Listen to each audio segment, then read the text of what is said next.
Hey there, my little Cobras, and welcome back to the Cobras Nest. For those of you who are new, my name is Mignon Cobra, and I make minimalist videos. Today's video is going to be how I make this minimalistic Korean-inspired makeup look. This is my daily look that I do every day. So if you're wondering how I achieve this, stay tuned. Okay, so I have on no makeup whatsoever. I've done my skincare and my sunscreen. So these are the two things that I did. I did it off camera because like who really wants to see that? So here we have the La Roche-Posay hyaluronic acid in the B5 for you guys. And then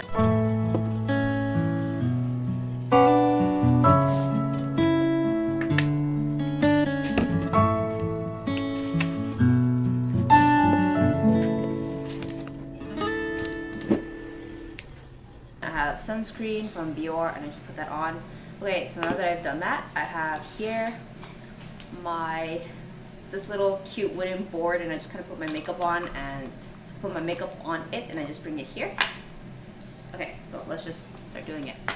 Alright, so then the Kill Cover Cushion. I just recently washed this, guys. Like, look how clean that is. Kind of hard to like tell on film. I know a lot of people don't like when these videos are filmed with like hair not being put back, so let's just put our hair back for the sake of this video. There we go. Hair all out of our face. Alright, and so we're gonna take this and open it up. This is the shade 3, I think in linen. I bought this last year when I went through my recovery and my hormones were like all over the place. So I needed some like high grade coverage. Hang on, alright, let's get this. I really like this puff because it has like a little triangle shape, which is like really good for getting into this area right in here. When it's like a circular part, like a circular type of puff, it gets in there and it gets all over my nose and I really don't like it. Okay, there we go. The coverage on this is amazing. I really needed something that was high coverage because my acne was like, for myself, I thought was pretty bad and I just didn't want to deal with it, so I just covered it up.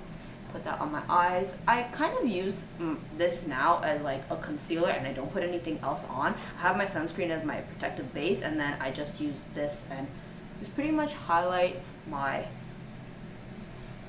triangle area here. Cover up any like acne that I might have, like this dot right here.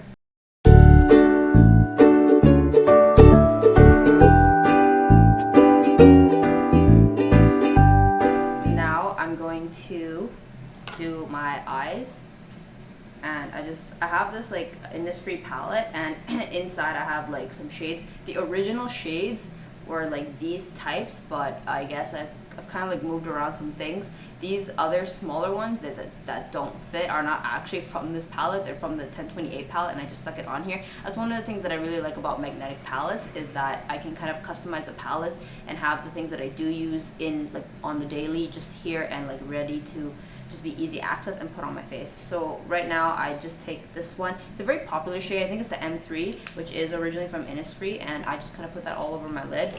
So I just take this brush. This is the Essence. It's the eyeshadow blender brush. I just take that and I'm just going to put it in my eyelids to create the base shadow that I usually use for my eyes. It creates that really nice depth that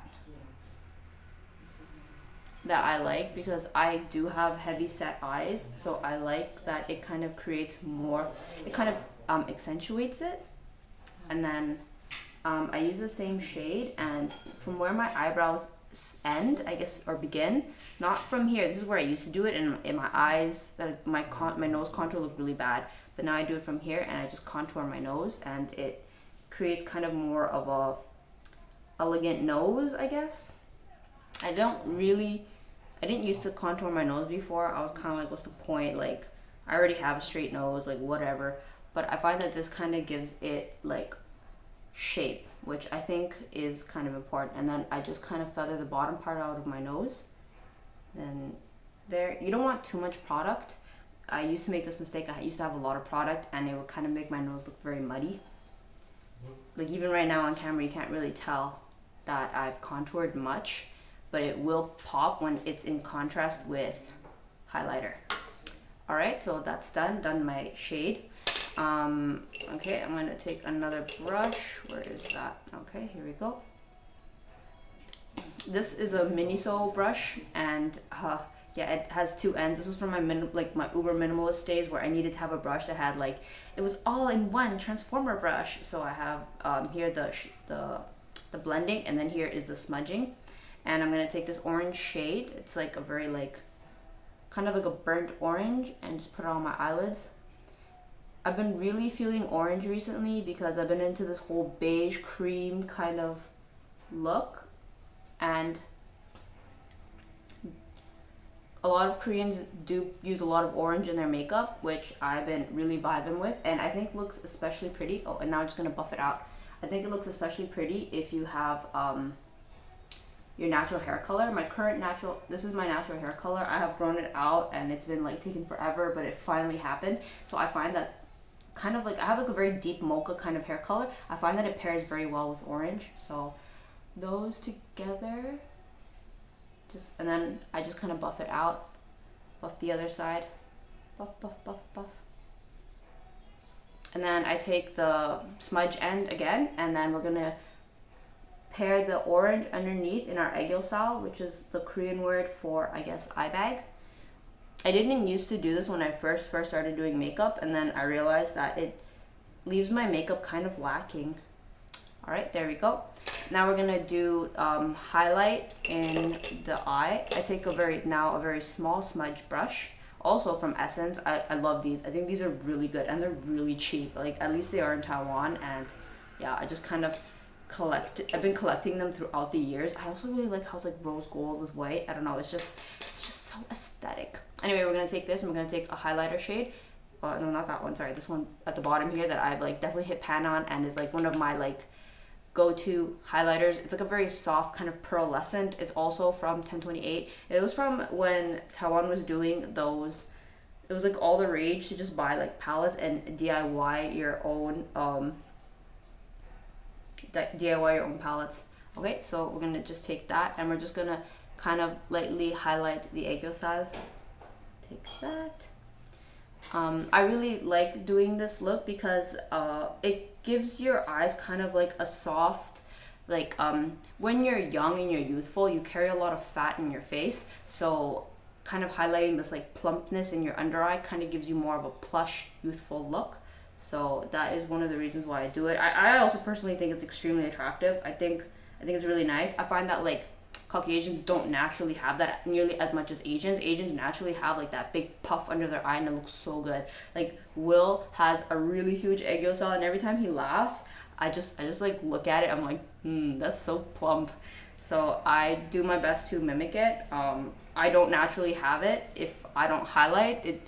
I have none. You can see the difference. Here it looks like I have like a puff, and then here it just nothing. So I have to draw it on.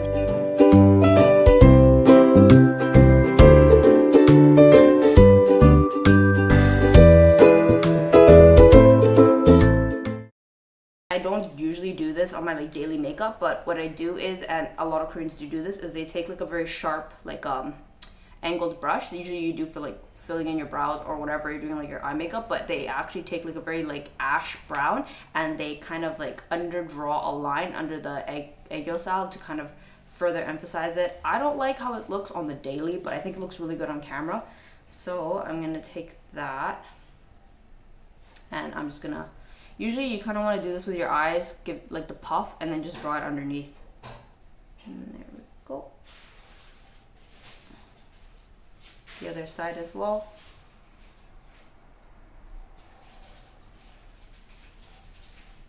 Okay, and there we go. So now I don't have to accentuate anymore, and you can obviously see where my aegyeosal bags are. Okay, and then after this step, I kind of like to comb out my brows because I'm pretty much going to be finished with my eyes now.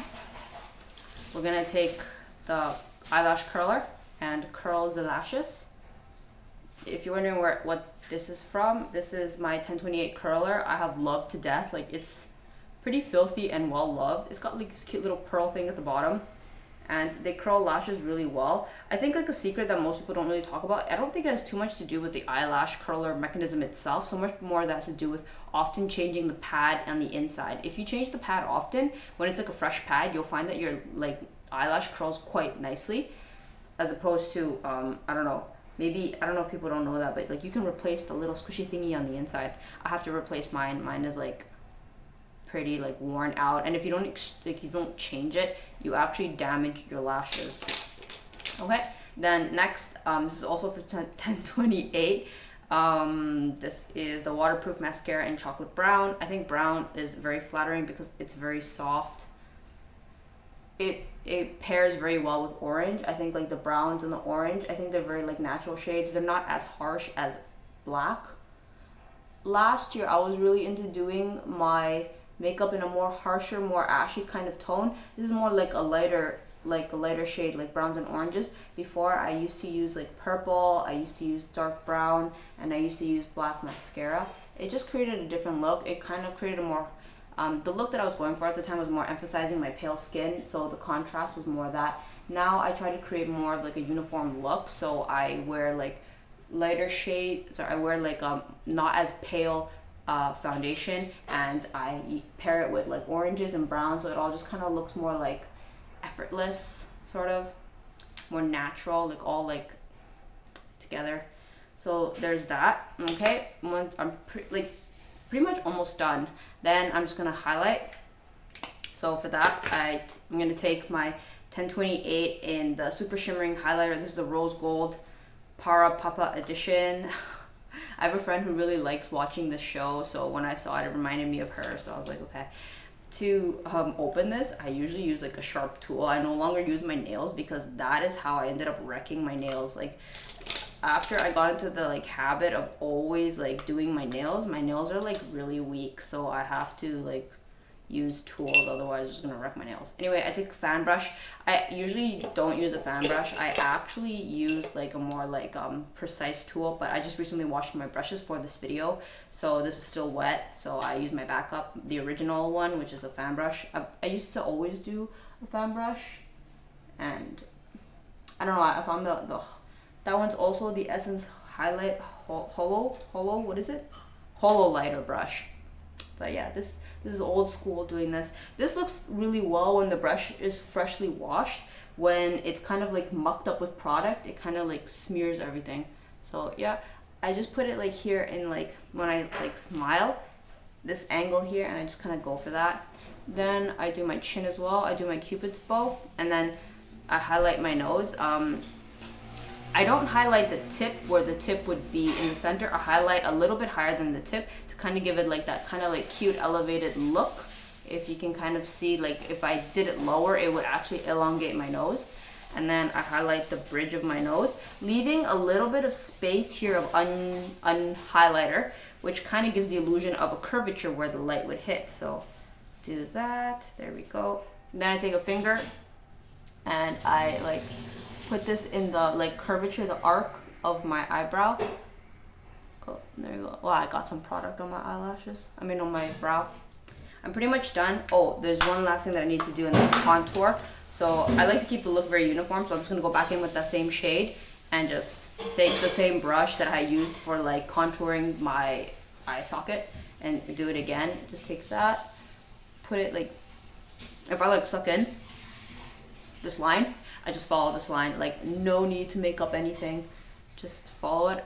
I usually just draw like a line straight ahead, and then I buff it out using a contour brush, or I guess like just like a regular powder brush. Koreans usually only contour going down, so I also do that, but I find that for myself personally, my own face, I have like an extremely sharp line, which I think looks very flattering on me. It kind of gives me more of an elevated cheekbone, because I'm a little bit heavier right now in terms of weight than I normally am, so I kind of like to emphasize that. It kind of like shaves off 10 pounds effortlessly. And then yeah, okay, so I just bring that over here and do the same on the other side. My other lamp is still in China, so that's why I have to work with like the light like this. I'm sorry guys. Once I get my lamp back from China, I will have more even light. So just do that. I also like to make my bottom lip, which is a lot thicker than my upper lip, look very pouty, very like spillage. And I do that by like contouring this part here. I'm very like messy with it. I just kind of, because we're going for the natural look, guys, like what else? Then take this and then just follow the line. Like I don't smear it around because it's gonna like make it look muddy. I just kind of diffuse the line that I already made, and same with the bottom, bringing a little bit under my chin. And then same with the other side, just long strokes.